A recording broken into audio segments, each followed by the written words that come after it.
جوانی خاطرات خودش رو بیان میکنه، میگه در یکی از شبها بین من و پدرم بگو مگویی شد.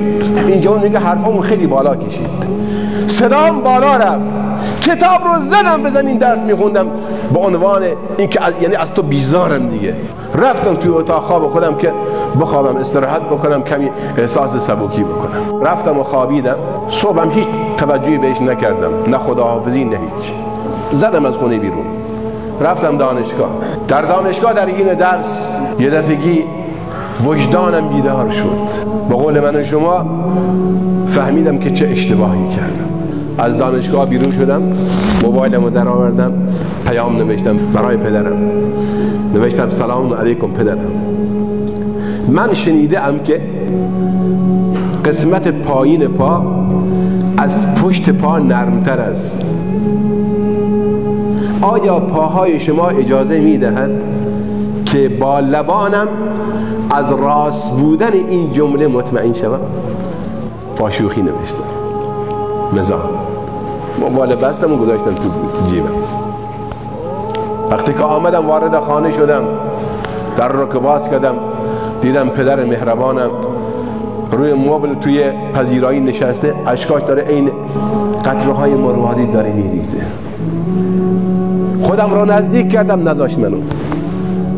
گفت پسرم اون جمله‌ای که تو نوشته بودی ولی نمیذارم پاهامو ببوسی، ولی این جمله‌ای که تو نوشته بودی در ایامی که تو خردسال و کودک بودی، در ایامی که تو نوزاد و بچه بودی، خیلی وقتا نزدیک بود به زمین بخوری، تو رو میگرفتم در آغوشم و در بغلم میکندم.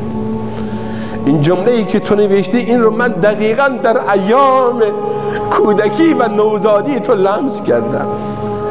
کف پاهای تو رو میبوسیدم، تو رو مانند یک گل خوشبو میبوییدم. چشمان من خنک میشد. اگر گاهی غذا نمیخوردی پریشان میشدم. اگر گاهی تبت بالا میرفت به فکر طبیب و دکتر میشدم. اینها رو همه رو من در ایام نوزادی و کودکی روی تو تجربه کردم پسرم، و بدان که دوست دارم پسرم. جوان بلند می شود، خودش تو به دست پای پدر میاد.